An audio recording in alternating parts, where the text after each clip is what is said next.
Bien-aimé, je souhaite que tu prospères à tous égards et que tu sois en bonne santé comme prospère l'état de ton âme. Fidèles téléspectateurs, bonsoir et merci de nous recevoir chez vous pour un nouveau numéro de votre magazine socio-chrétien Ménuram, le magazine qui vous apporte la parole de Dieu chez vous, le magazine qui vous édifie. Ce soir, nous sommes là pour aborder un nouveau sujet, mais laissez-moi d'abord revenir à ce qui a été dit, enseigné dernièrement. Nous avions parlé la fois dernière du sujet qui est entré au mariage, 1 plus 1 égale à 0,7. Et dans ce thème, il y a eu un lapsus. On a parlé de cessation de concession. C'était cession de concession et non cessation de concession. Corrige, c'était un lapsus. Ce soir, nous allons parler d'un autre sujet. Nous sommes en médecine, mais je ne vais pas l'exploiter seul. Je vais l'aborder avec un invité. C'est un accoutumé de Ménuram. C'est le pasteur Tim Grace. Il est parmi les pasteurs assistants au centre évangélique La Résurrection. C'est avec lui que ce soir nous parlons de pansement indélébile. Pasteur Tim Grace, bonsoir. Bonsoir, sœur Clémence Mokolo. Bienvenue sur ces plateaux de Ménuram. Merci beaucoup, ma Vous êtes un habitué de Ménuram. C'est chez nous. Vraiment, que Dieu soit béni. Amen. Pasteur, ce soir, nous parlons de pansement indélébile. Ouais. Et avant d'entrer dans le vif de notre sujet, j'aimerais, aujourd'hui c'est moi qui lis la parole. Ok, allez-y. Nous allons lire notre passage. Genèse, nous sommes dans Genèse 29, du 16e verset au 17e. Je lis au nom de Jésus. Amen. Or, Laban avait 2 filles. L'aînée s'appelait Léa et la cadette Rachel. Ok. Léa avait les yeux délicats, mais Rachel était belle de taille et belle des figures. Okay. C'est ça notre passage. Exact. Pasteur, notre passage du jour ne reprend ni le mot pansement, ni indélébile. Non. Et pourquoi avez-vous choisi ce passage dans le cadre de notre thème de ce soir qui est pansement indélébile? Merci pour cette belle question. Ok. Vous savez, cette émission me pousse à être un tout petit peu concentré. Pourquoi j'ai choisi ce passage alors qu'il n'y a pas dans le verset le mot pansement ni le mot indélébile? En fait, le choix est motivé par la compréhension de la vie de Léa. Ok. Léa est la sœur de Rachel. Quand j'observe la vie de Léa, je vois tout ce qu'elle a fait comme déclaration dans sa vie. J'essaie de remonter un peu plus loin. C'est ce verset qui me pousse à réfléchir par rapport à Léa. Ah, pasteur, attendez, vous nous rendez curieux quand même. C'est ça, c'est-à-dire... Bon, poursuivez. C'est-à-dire quoi? Léa a proféré des paroles tout au long de sa vie en se souvenant de ses douleurs. Nabothi, écoutez... Quand ça, pasteur? Non, mais quand elle a été prise comme femme par Jacob. Ce n'était pas la préférée de Jacob. Non, elle n'était pas la préférée ce n'était pas l'épouse de Jacob. Okay. Léa est l'épouse que le papa a posée sur le lit de Jacob. Jacob avait besoin de Rachel. Elle a travaillé 7 ans pour Rachel, pour et Rachel, non pour Léa. Pour Léa. Okay. Mais par surprise, Jacob le matin se rendra compte que ce n'est pas Rachel devant elle, alors qu'il avait déjà récupéré la femme. Okay. Donc c'est Léa que Jacob va récupérer. Dans le mariage, c'était déjà consumé. C'était déjà consommé et c'est fini. Et je me pose des questions. Léa va commencer à avoir des enfants, alors que Jacob n'avait pas d'enfants avec Rachel. Mais les propos de Jacob tout au long, plutôt de Léa, tout au long de sa vie par rapport à ses enfants, me pousse à réfléchir. Pourquoi il pense trop aux événements? Celui-ci est venu, terre, ceci, celui-là qui est né, c'est parce que... J'ai dit non, cherchons un peu dans la vie de Léa. Qu'est-ce qui s'est passé? En retournant, je me rends compte qu'il y avait un problème de beauté dans cette famille. Elle avait les yeux délicats. D'ailleurs, le passage nous dit que Léa n'avait que les yeux délicats. Non, mais c'était un sérieux problème de beauté parce que dans plusieurs érudits disent qu'elle avait même un problème avec son nez. Elle avait une taille qui n'attirait pas. La beauté n'était pas aussi pimpante comme sa sœur Rachel. Et tout cela, ce sont des éléments qui m'ont poussé à réfléchir et à sortir ce thème. Voilà pourquoi. Aujourd'hui, nous parlons de Pansement indélébile. Pansement indélébile. D'accord, pasteur. Revenons, là c'était par rapport à notre texte. Oui. Revenons maintenant par rapport à notre sujet. Le pansement indélébile, c'est quoi un pansement? Un pansement, c'est le fait de panser une plaie, une blessure. C'est-à-dire quelqu'un s'est blessé. Largement, on peut même aller dire, il s'agit de soigner en appliquant des topiques que nous connaissons. C'est-à-dire quelques produits propres pour assurer la guérison d'une plaie. Daquin, alcool, des détergents et tout ça là.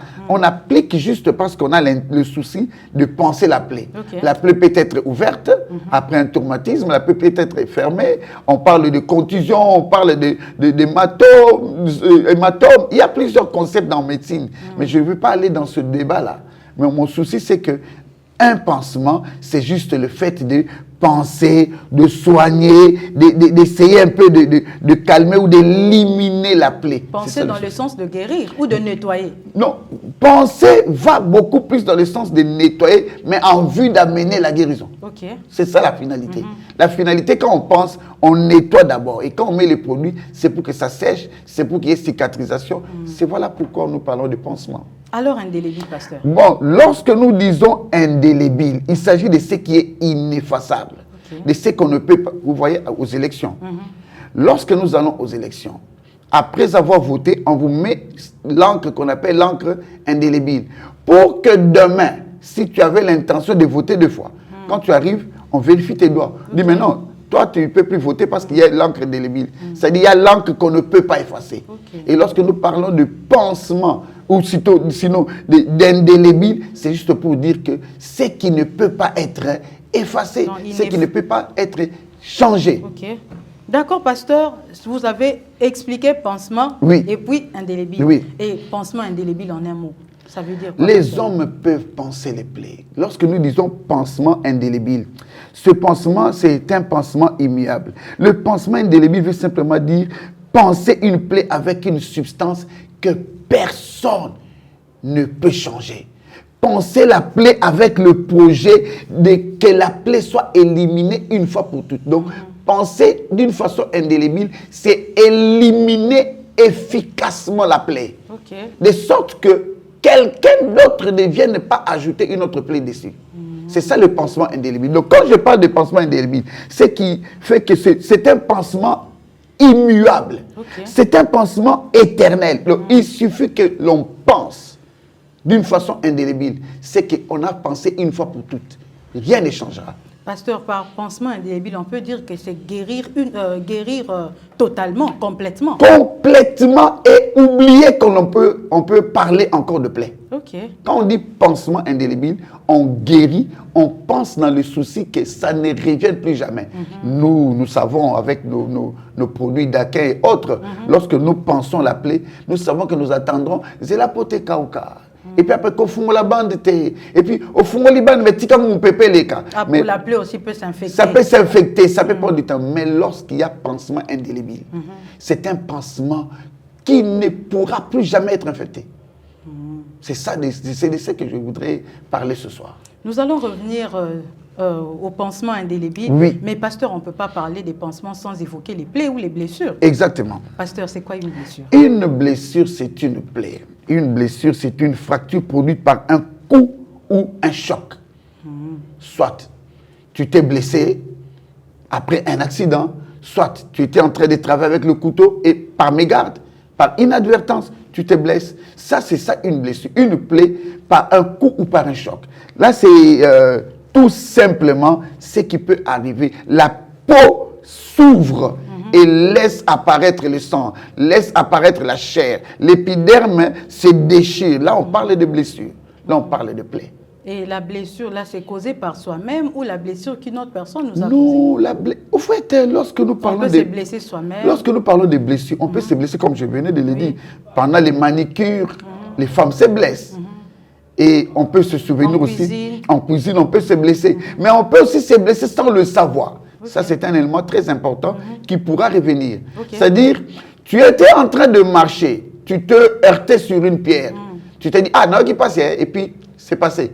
Mais après un temps, tu te rends compte que, oh, quand tu arrives à la maison, il y a tout un qui a 15 heures dans tu vois qu'il y avait du sang. Ça aussi, c'est une blessure. Par inadvertance, mais tu t'es blessé. Ok. Donc, on peut aussi te blesser par quelqu'un.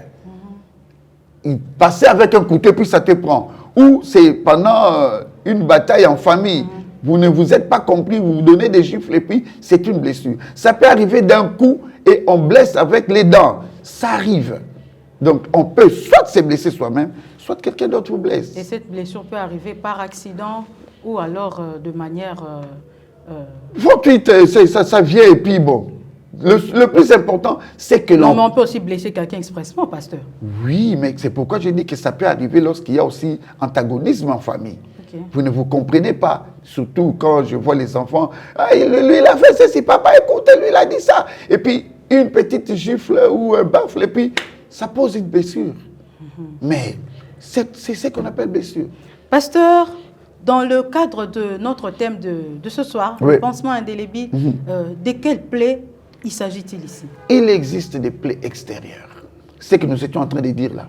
Les plaies extérieures. Même si on ne voit pas le sang. Okay. Mais il existe aussi des plaies qui sont d'une façon intérieure. De la peau ou post-opératoire, oui. Mais moi ici, je voudrais parler des blessures, oui.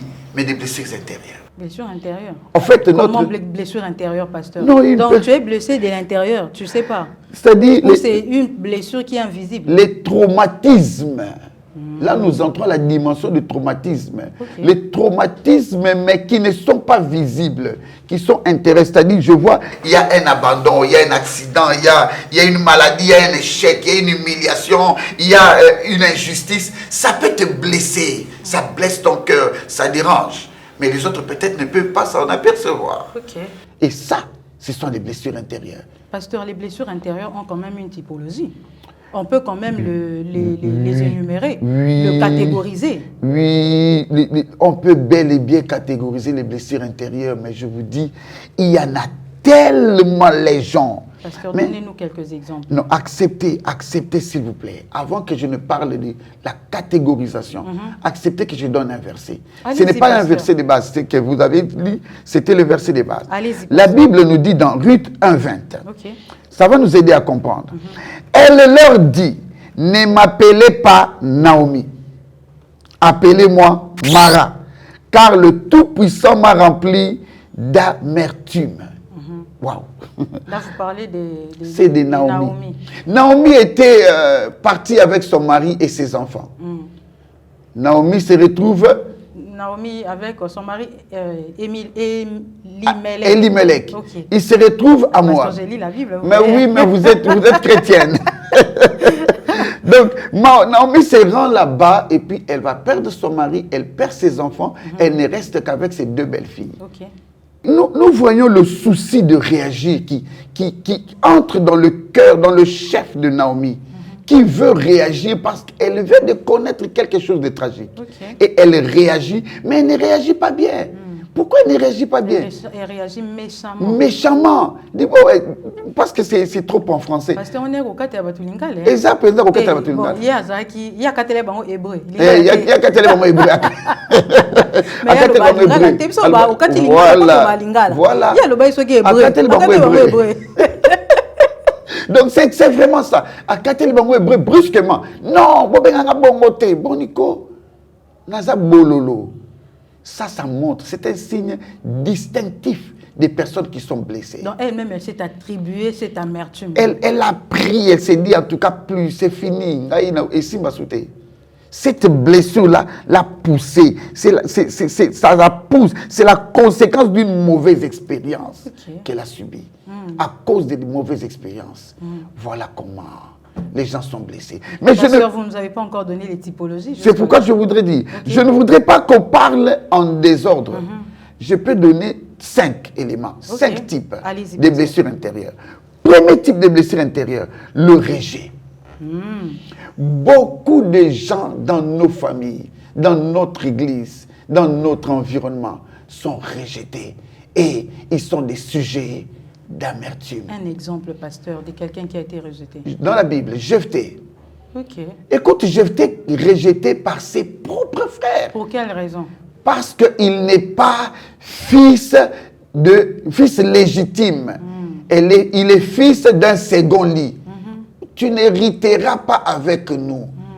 Quelle douleur il va être rejeté. Okay. On le chasse de la maison.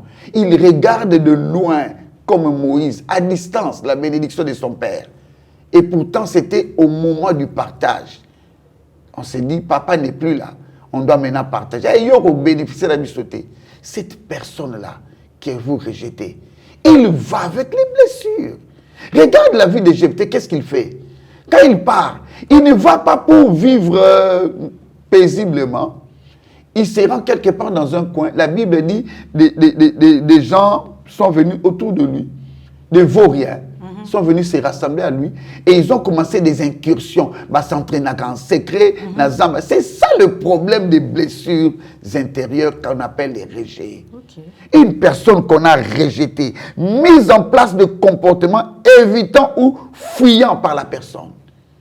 C'est ça les rejetés. Lorsque tu constates que dans ton comportement, tu as un esprit de fuir, tu te dis, une situation qui apparaît, on doit te vérifier bien. Pourquoi toi tu évites les choses? Pourquoi toi tu fuis de rencontrer, de confronter des situations? C'est qu'il y a quelque part un problème de rejet. Et qui dit rejet, c'est un mécanisme de défense pour éviter qu'on te rejette encore.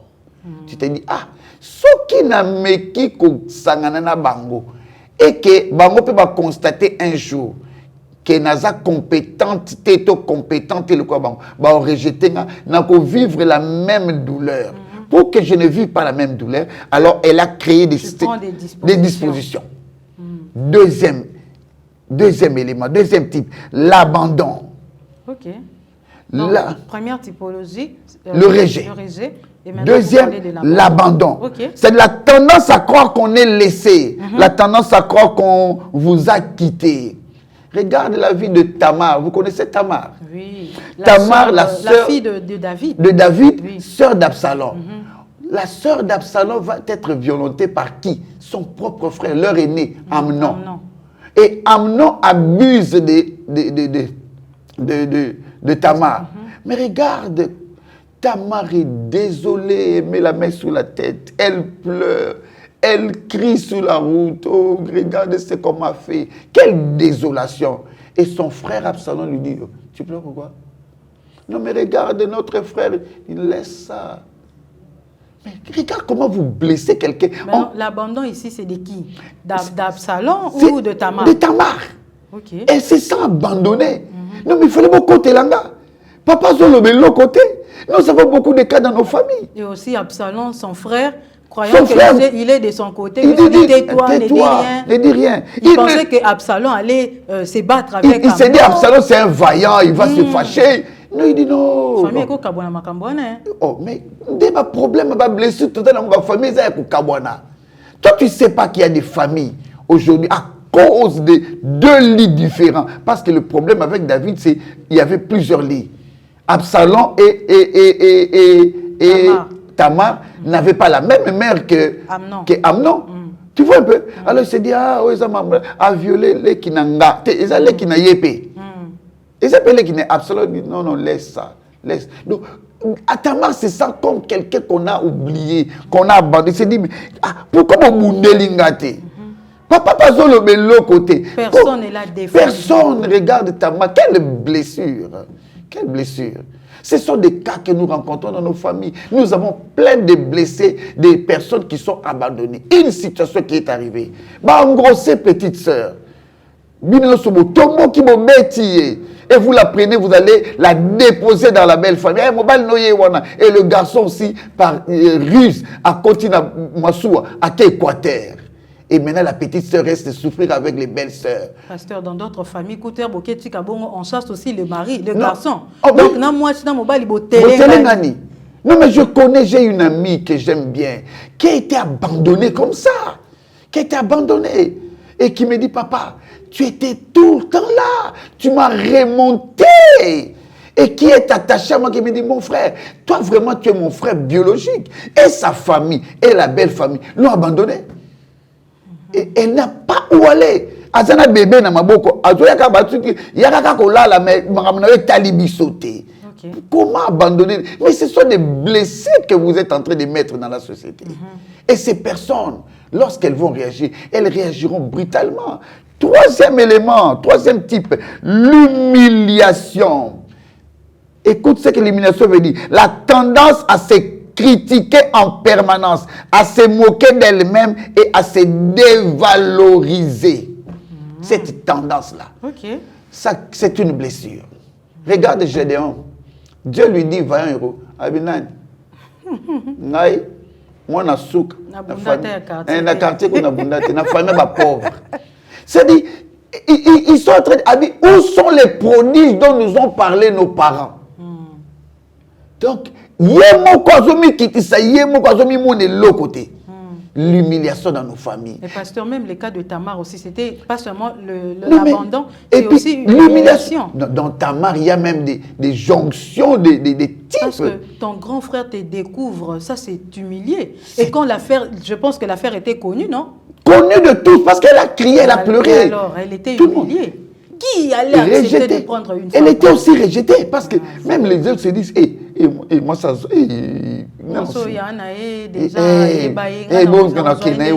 Donc, en Tamar, il y avait un mélange de types de blessures intérieures. Je me pose des questions. Y a-t-il pas aujourd'hui de telles sœurs à l'église?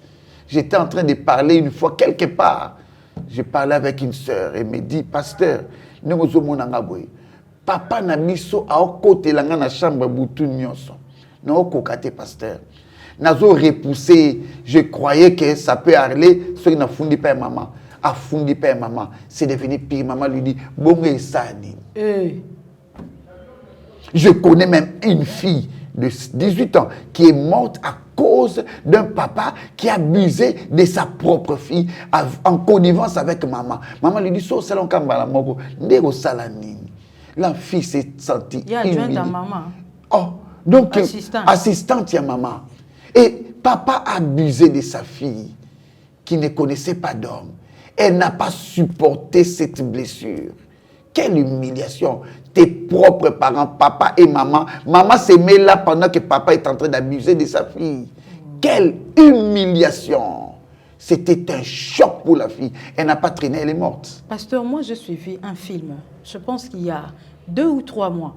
Un film, la maman était tout le temps partie, elle était à la politique, elle faisait beaucoup d'affaires. Donc maman était tout le temps partie, le papa n'avait pas assez de moyens pour supporter toute la charge de la maison.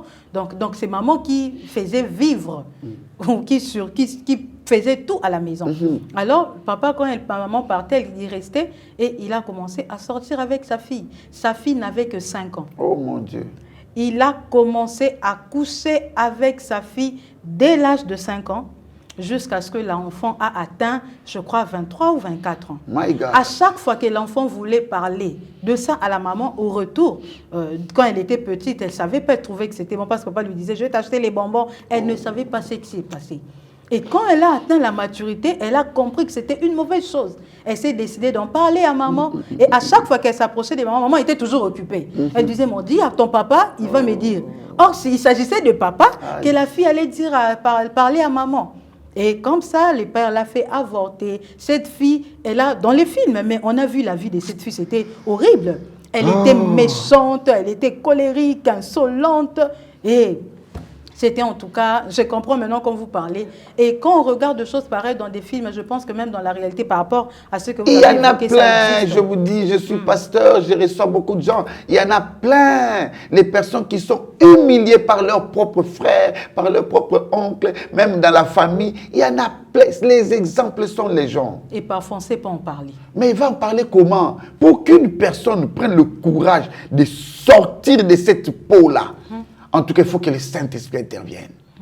Il faut vraiment que Dieu touche. Sinon, la personne garde l'affaire pendant de longues années. Et on souffre. Et elle a peur même d'en parler. Et une blessure pareille ne guérira pas si elle n'en parle pas. Cette fille dans les films, elle allait se suicider. Hein. Non, mais c'est tout ce qui arrive. Voilà pourquoi, j'ai même dit, elle se sentirait indigne de mener une vie saine. De telles personnes, elle se dit, bon, oh, bien aimé, arrête de détruire les enfants, arrête de les humilier. On ne parle pas seulement en termes sexuels, mais l'humiliation, tu es devant tes enfants, mais tu as une que tu n'aimes pas, que tu détestes. Oh non, yo zara impoli.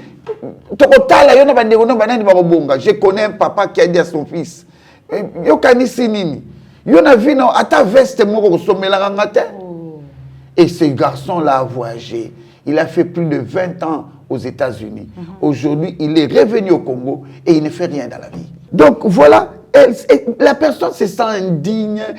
C'est comme ça que nous avons des masochistes, beaucoup. Nous avons des lesbiennes, nous avons des homosexuels. Parce que bon, Emilia qui est déjà dans le Cameroun à Mouké, alors elle va faire le reste.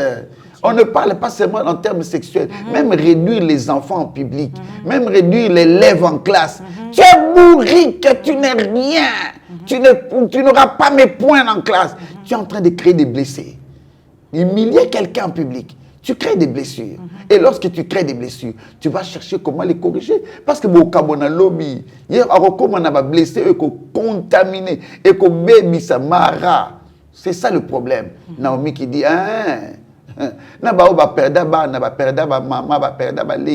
humilié en public. Naomi dit, voilà. Okay. Je voudrais parler de quatrièmement. Pasteur, s'il vous plaît. Le temps. Oh non, ne dis pas ça. La télé, c'est le temps, pasteur. Non, on n'a pas parlé de la trahison et tout ça. Acceptez, pasteur, de revenir prochainement pour poursuivre notre thème. D'accord, nous reviendrons. Sinon, on va nous fermer, on va fermer Ménirab. La télé, c'est le temps. Il y a encore beaucoup à dire. On le sent, parce que vous avez parlé des 5 types, oui, mais vous n'avez exploité que 3. 3. On comprend qu'il y a encore à dire. D'accord. Je pense que vous avez accepté. Je suis d'accord. Ok, merci beaucoup, pasteur. Merci pour votre compréhension. Fidèles téléspectateurs, nous sommes arrivés à la fin de notre magazine socio-chrétien Ménuram de ce soir. Nous avons parlé du pansement indélébile. Nous ne l'avons pas achevé faute de temps. Nous allons continuer prochainement ce sujet et avec le même invité. Et d'ici là, je vous dis de rester branchés et surtout de vous porter bien. Nous nous retrouvons le jeudi prochain à la même heure, sur la même chaîne, avec le même plaisir. Mais laissez-moi dire merci à mon équipe technique. Je vois mon réalisateur Aristote Dias-Silva ainsi que Rodrigue Bidika qui est toujours derrière les caméras.